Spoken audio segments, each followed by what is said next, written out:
सत्य क्या होता है? झूठ नहीं बोलना सत्य है। अगर झूठ नहीं बोला तो सत्य हो गया।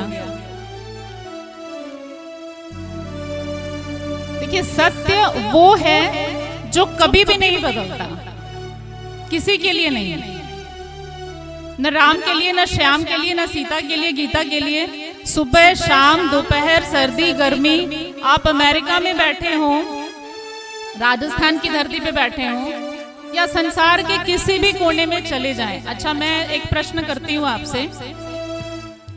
आज 3 मई है, आज 3 मई 2024।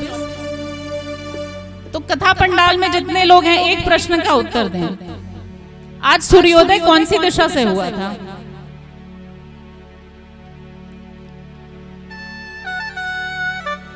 पूरब से? पूरब से? अच्छा, एक और प्रश्न। अब आज का ही 3 मई का ही सूर्योदय दिल्ली में किस दिशा से हुआ होगा?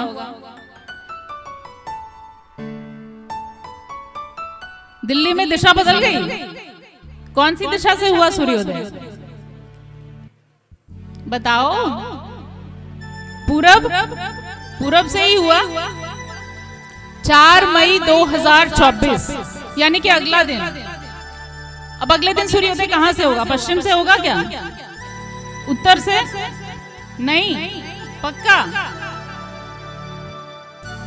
अच्छा, यही बात मैंने वो पीली चुनरी वाली मैया से पूछी।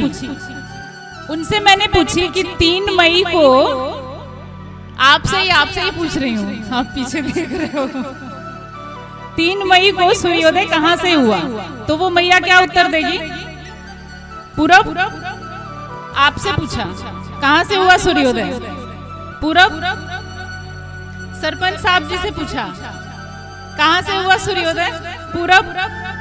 यानी कि ऐसा सत्य जो ना तो समय के साथ बदलता है, ना ही किसी इंसान के साथ, ना ही किसी जीव के साथ, देश काल परिस्थिति कुछ भी हो जाए जो नहीं बदलता, वो सत्य है। ये नहीं कि झूठ नहीं बोला तो सच हो गया।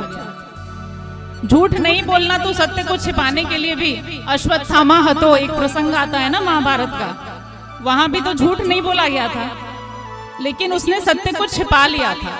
तो सत्य वो जो कभी भी ना बदले, देश काल परिस्थिति और संसार के किसी भी जीव के लिए जो एक रूप से स्थिर है, निष्ठ है, वही सत्य। और ऐसा ही हमारे ठाकुर जी का स्वरूप जो सत्य है, जिसमें कभी कोई बदलाव नहीं होता। वो आज से हजारों वर्ष पूर्व जब कभी पृथ्वी का, सृष्टि का निर्माण हुआ होगा, तब भी ठाकुर जी का स्वरूप वही था, आज भी वही है, और आज के हजारों वर्षों बाद भी ठाकुर जी का मूल स्वरूप वही रहेगा, बदलेगा नहीं।